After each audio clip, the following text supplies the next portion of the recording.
Hello, and good Sunday morning to you. Really glad that you chose to spend a little time with us here for the broadcast of our service for Presbyterian Church of the Covenant in Greensboro, North Carolina. I'm Mark Sandlin. Like I said, glad that you're here. Quick notes, as always, little housekeeping. We'd really love to know where you're from, so if you'll take the time to put in the comments where you're tuning in from. It's always interesting to see who all's joining this virtual community. So I appreciate your willingness to do that.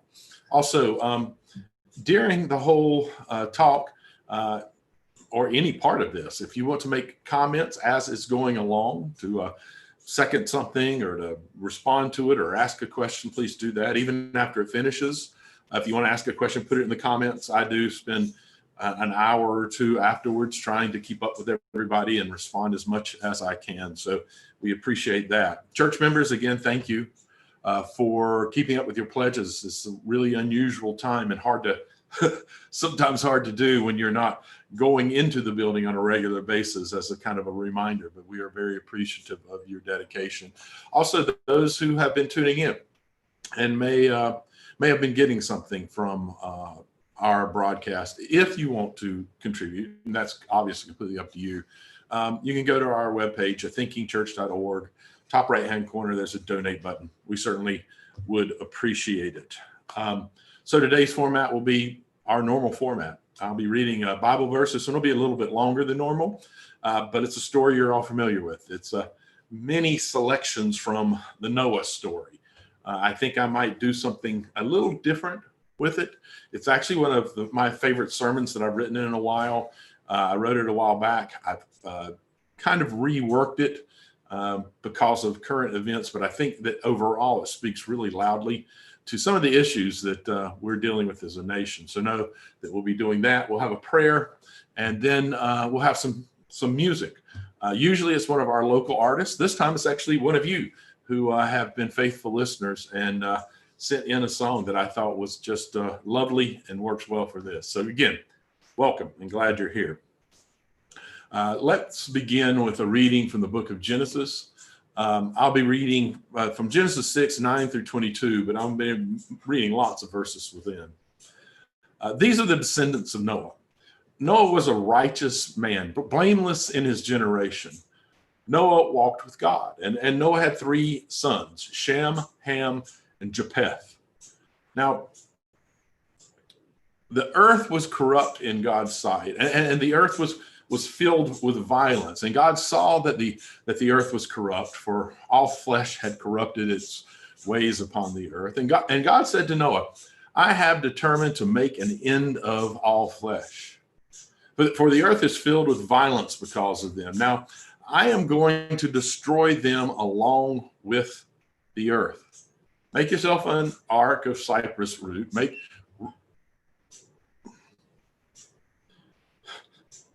Sorry about that. The facade is given away there, is it not? Give me just a second.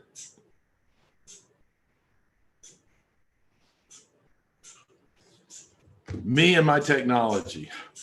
So then God goes into making description for Noah of how he's going to build this ark. And then he says, for my part, I'm going to bring a flood of waters on the earth to destroy from under heaven and all of flesh, in which is breath of life. Everything that is on my earth shall die. But I will establish my covenant with you, and you shall come into the ark, you, your sons, your wife, your sons' wives with you, and all of every living thing, all of flesh, you shall bring two of a kind into the ark to keep them alive with you. They shall be male and female, of the birds according to their kinds, of the animals according to their kinds, of every creeping thing on the ground according to its kind. Two of every kind shall come into you to keep them alive. Also take with you every kind of food that is eaten, and store it up, and it shall be served as food for you and them. And Noah did this, and he did all that God commanded him. And the waters swelled on the earth for 150 days. They went into the ark with Noah, 2 and 2 of all flesh, in which there was the breath of life. And those that entered, male and female of all flesh, went in as God had commanded him. And the Lord shut him in. In the second month, on the 27th day of the month, the earth was dry. And then the God said to Noah, go out to the ark, you and your wife, go out of the ark, you and your wife, and your sons' wives with them, and bring out with you every living thing that is with you of all flesh, birds and animals, and every creeping thing that creeps on the earth, so that they may abound on the earth, and be fruitful, and multiply on the earth. So Noah went out with his sons and his wife and his sons' wives, every animal, every creeping thing, every bird, everything that moves on the earth went out of the ark by families. Then God said to Noah and to his sons with him, as for me, I am establishing my covenant with you and your descendants after you, and with every living creature that is with you, the birds, the domestic animals, and every animal on the earth with you, as many as come out of the ark. I establish my covenant with you, that never again shall all flesh be cut off by waters of a flood. And never again shall there be a flood to destroy the earth, God said. This is the sign of the covenant that I make between me and you and every living creature that is with you for all generations. I have set my bow in the clouds, and it shall be a sign of the covenant between me and the earth. When I bring clouds over the earth and the bow is seen in the clouds, I will remember my covenant, that it is between me and you and every living creature of flesh, and the waters shall never again become a flood to destroy all earth. When the bow is in the clouds, I will see it and remember the everlasting covenant between God and every living creature of all flesh that is on the earth. God said to Noah, this is the sign of the covenant that I have established between me and all flesh that is on the earth. May we add blessing and understanding to the reading of these words. My message today is entitled, Building Arks, Surviving Floods, and Rainbow Promises. So the Peanuts characters, Linus and Lucy, are standing at a window watching it rain, and Lucy says, if it doesn't stop raining, everything will be washed away. Oh no, says Linus. Genesis chapter 9 says that never again will God wash everything away. Thank you, says Lucy. That is a great comfort to me. Linus replies, sound theology will do that. Now I know, beyond the shadow of a doubt, that some of you didn't laugh at that, and with good reason, I'd say. The irony in that cartoon, it's twofold. First, when you are in the middle of a monstrous storm, an old story recorded some 3,000 years ago or more really isn't all that comforting. But secondly, and possibly more disappointing, just as frequently as not, sound theology, at least on the surface, well, it can seem anything but comforting. You know, as a child, I remember the Noah story being one of my favorites, and I could pass endless hours just, trying to draw pictures of a large boat with an old man wearing a rain hat hanging over the stern. On a side note, I got to admit, being remarkably confused about how Noah put all of those animals on one boat when I couldn't think of all the animals, more or less draw them on my sheet of paper. Well, yeah, if we think about it, we all really love this story. How many children's rooms across the U.S. are decorated with animals and arks and rainbows, all painted in vibrant pastels? Somehow there's something comforting about it. Somehow there's something beautiful in the promise for a future captured in an acrylic rainbow that has been painted in a sort of exaggerated arch just over the baby's crib. I have to say, though, my perspective has changed considerably since my naive childhood. As I come to these texts again, the reality of the chaos in them comes crashing through with every imagined wave. This is the point at which I must warn you. If you love the Noah story, my message today might be a little difficult to listen to, because this is not a pretty story. Now the good news is, in the end, it does have very valuable lessons in it for all of us. So place this story in modern times. What would the newspaper headline be? Well, one noted reporter gave a shot at it and penned the headline for the Noah flood event. And it said, "God destroys the world, one family survives." Sounds like the perfect chair rail border for a little toddler's room, doesn't it? God destroys the world. No, it really doesn't, does it? I mean, look at the flood event from a more analytical perspective. And when I did that, it gave me a sort of new insight about how, well, honestly, how horrifying this story really is on multiple levels. Let's just start with God. You know, except for Adam and Eve and the apple tree, up until this point, God's only given humanity one commandment: go forth and multiply. Really. You can go and read the first 5 chapters of Genesis. Go forth and multiply. That's it. There is no "thou shalt not kill," "thou shalt not covet your neighbor's wife." Not even so much as a "don't eat shellfish." So, seemingly, even when humanity has basically done what they were told to do, go forth and multiply, God condemns all of humanity except for one family. If you look at this text in its entirety, you can even reasonably make the argument, and some scholars have, that God's actions here seem very ungodlike. God doesn't like the way that people are acting, even though they'd never been given anything by which to measure what God expected of them.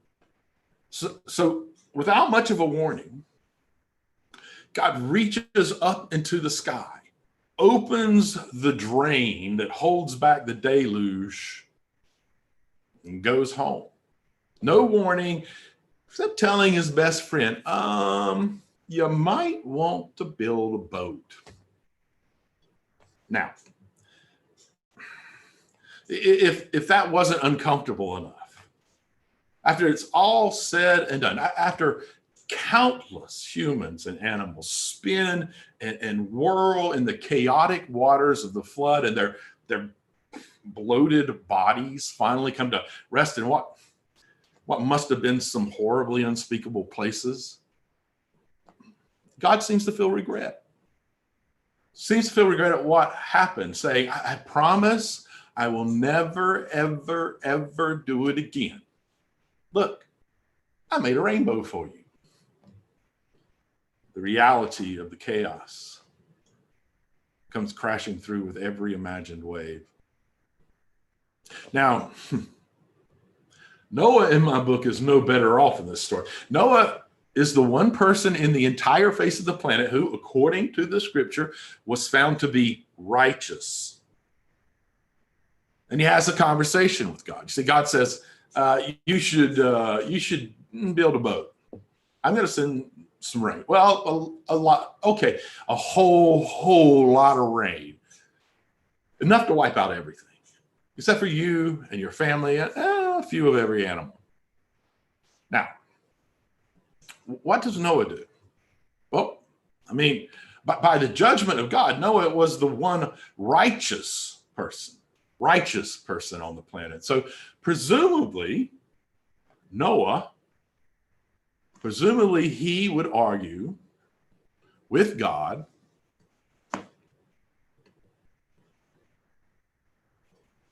Technical difficulties, folks. My apologies. Quick moment here.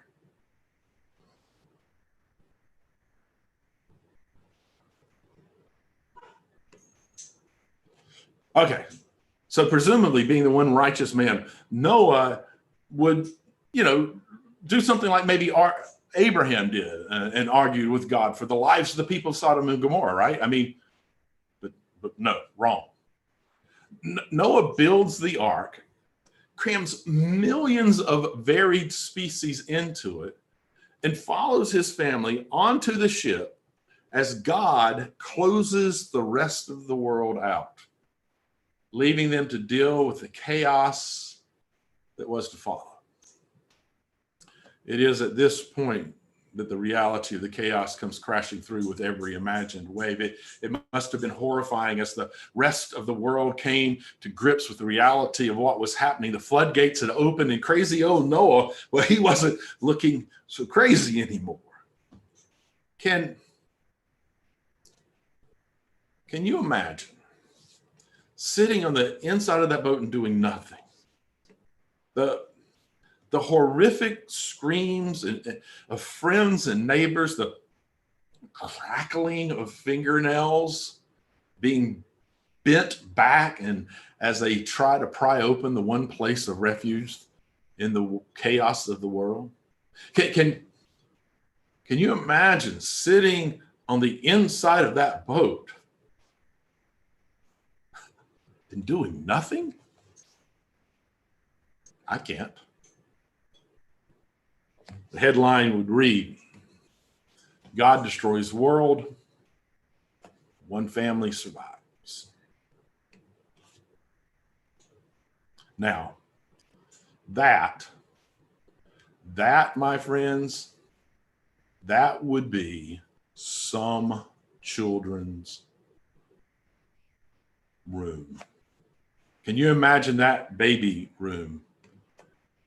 Swirls of water, painted in deep blues and black, each wave delicately decorated with a slowly swelling body of one of the millions who did not make it. Resting heavily on the wall just above the crib is a monstrosity of a boat, completely closed in. Along the edges of the door, you will see the traces of the fingernails from those who never made it in. And on the other side of the room, the swells, well, they're beginning to subside. Carcasses rest in trees. Muck and debris are beginning to find less than convenient resting places. And you begin to think how good it is that you cannot smell what you are looking at. And in the far corner of the room, a rainbow painted so freshly that the paint still drips. And under it, it says, I'm sorry, it won't happen again. The reality of the chaos comes crashing through with every painted wave. God destroys the world. One family survives. Noah's actions remind me. They remind me of so many of the choices we as a species have made, whether it's the Holocaust, slavery, the taking of Native American land, Rwanda or Darfur. We continue to make the same horrific choices made by Noah in this flood story. One of the best recent descriptions semi-recent descriptions I can remember of this was in the movie Hotel Rwanda. If you've not seen it, do yourself a favor and go see it. Rent it. I'm sure it's on Netflix at this point. Let me set the scene. Rwanda was being consumed in the flood of its own tears and the blood of its own people. And diplomats from America and European countries who were in Rwanda and had done what little they could do to help, they begin to see that the tide is just not turning, and that the deluge of chaos is about to come crashing through in waves of violence. And in an astounding piece of cinematic brilliance, the diplomats, those who are thought to be righteous, load themselves into a bus eerily shaped like an ark, in the middle of a rainstorm. The bus pulls out of the oncoming flood without as much as a single Rwandan on it. The reality, the chaos, comes crashing through with every wave of violence. Genesis 9, verse 11. God said, "Never again shall all flesh be cut off by a flood." But even now it happens. A flood of hatred cut off the Jews. A flood of greed and entitlement cut off the American Indians. A flood of arrogance and unjustified superiority cut off millions of Africans who were forced into the slave trade. A flood of tears and blood washed away millions of Rwandans. A flood of misogyny allows physical, financial, and psychological violence towards women to continue on mostly unchecked, and a flood of racism takes the lives and livelihoods of people of color every day. And all too frequently, many of the rest of us find ourselves playing the role of Noah, gathering on our boats of pride and privilege and presumed superiority. Even worse, we sometimes imagine that in our righteousness, God has entitled us to it and closes the door behind us for our protection and a sort of divine seal of approval for our lack of action. Now, I said there is good news. There is good news, and that good news is that there are lessons to be learned from this flood story. Probably a few things that make us a bit uncomfortable, admittedly, but they are helpful in the long run. In the flood story, we do have a God acting in some ways unlike God. But you see, at this point, God hasn't been dealing with this creation thing for very long. And as you might imagine, we humans, we can be a bit ornery and difficult to manage. If you've ever had children, you know exactly what I mean. Think of it this way. From the Bible's perspective, we are made in the likeness of God. So if we have to learn how to handle something new, why couldn't it also be the case that God does too? And that in this story, God is trying to figure out how to handle these humans. I mean, in the end, God regrets that the flood happened, promising never to do it again. And what is regret if it's not at least in part a result of learning? I regret that I made the choices I made, but I've learned something from it. And I won't do it again. In the Noah story, God learned that destruction was not the solution. As a matter of fact, the Hebrew word for the bow that God hangs in the sky has nothing to do with rain. It's the word used to describe a warrior's bow. God hung destruction in the sky, in the spot where the destructive rains had come from.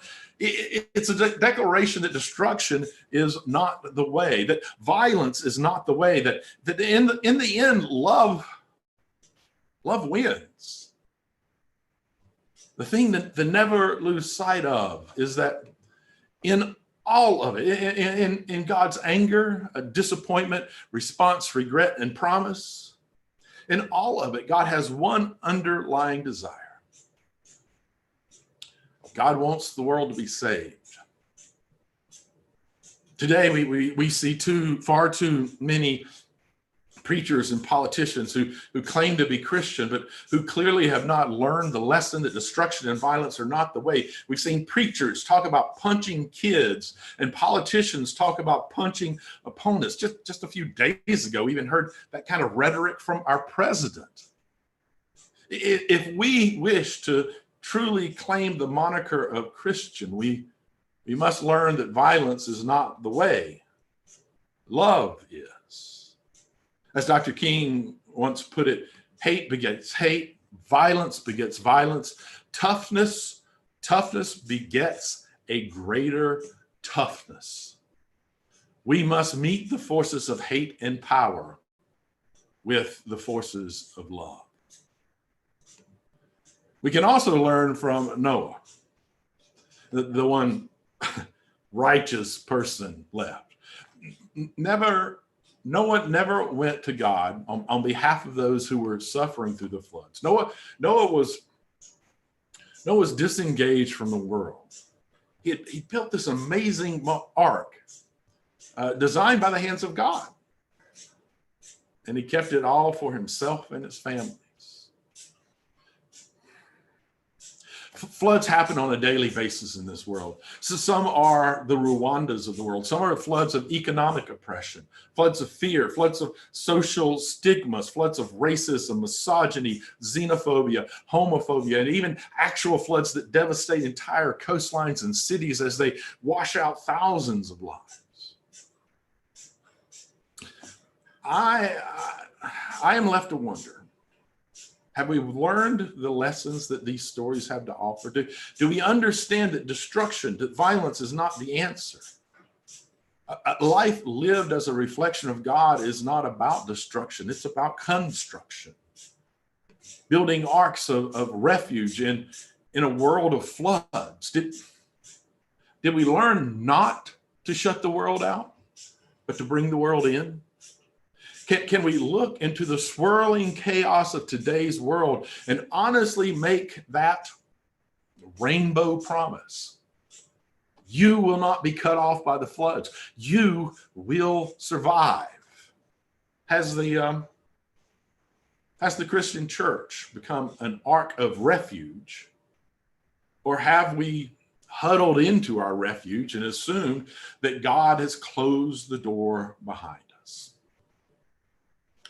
Building arks, surviving floods, rainbow promises.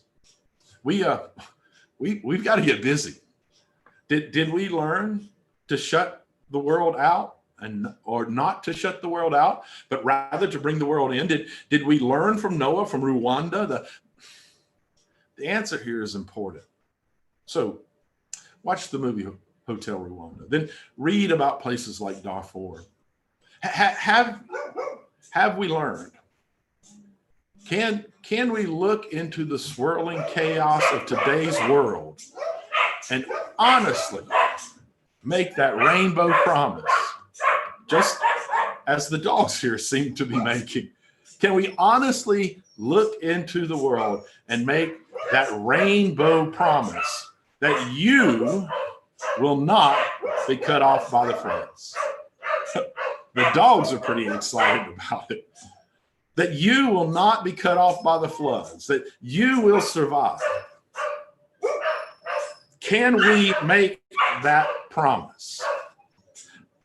Well, I say that we have work to do. But the good news is, with God's help, following the teachings of Jesus as well as many other great spiritual teachers and embracing each other, we can do it. My dogs might even help out. Building arks, surviving floods, rainbow promises. Amen.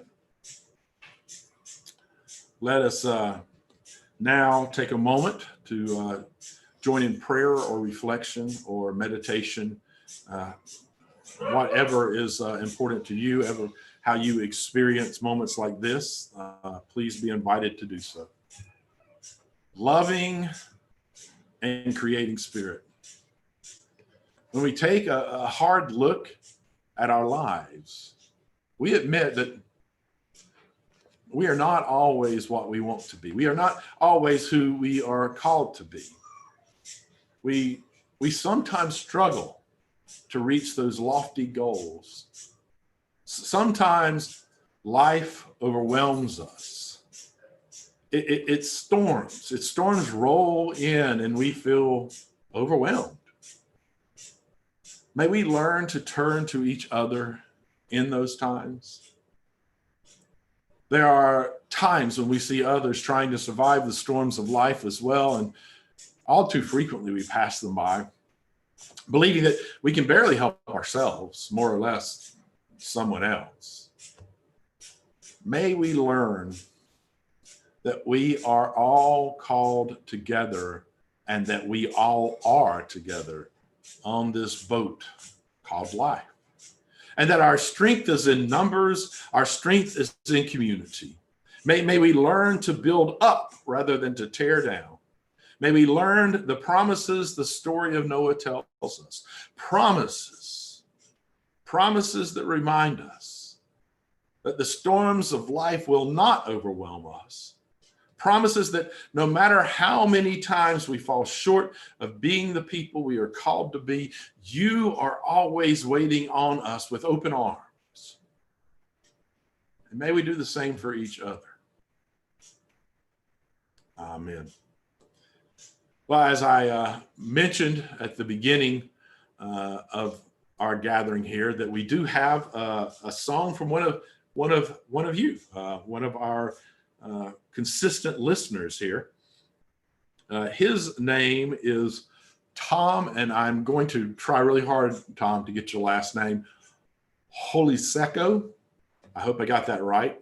I apologize if I didn't, Tom. And I really enjoyed the song, and I think it has a great lesson. I believe the title of Tom's song is Let the Hate Die.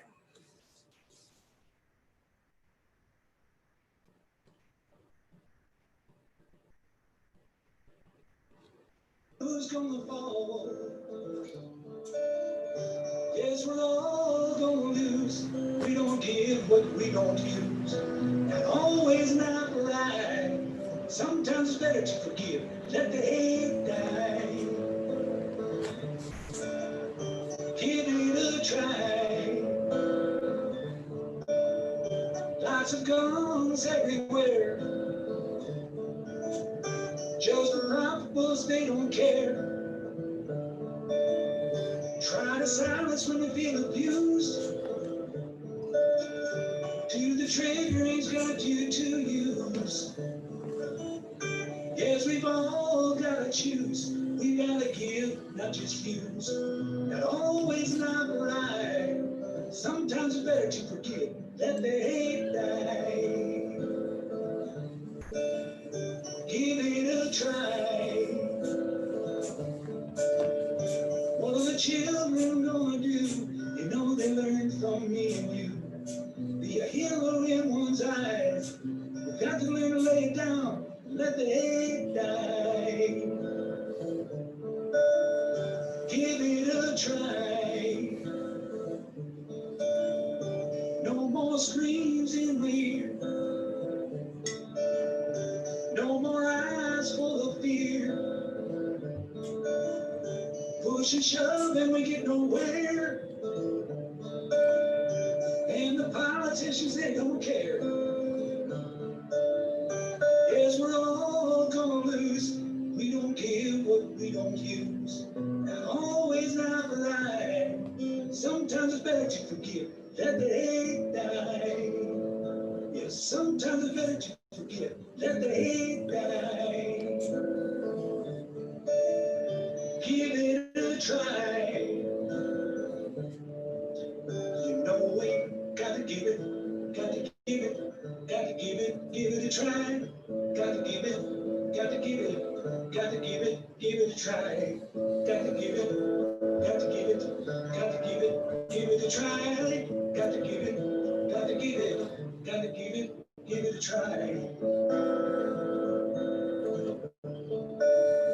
Give it a try.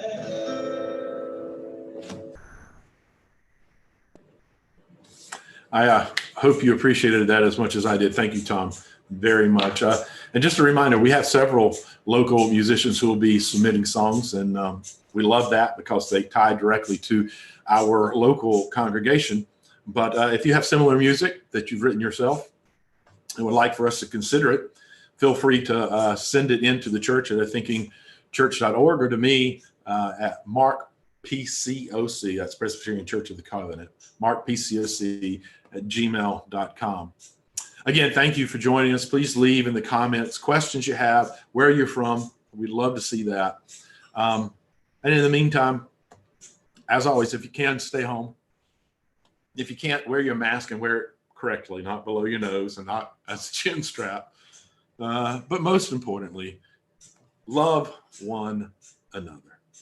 Thanks again for tuning in, and hopefully we'll see you next week.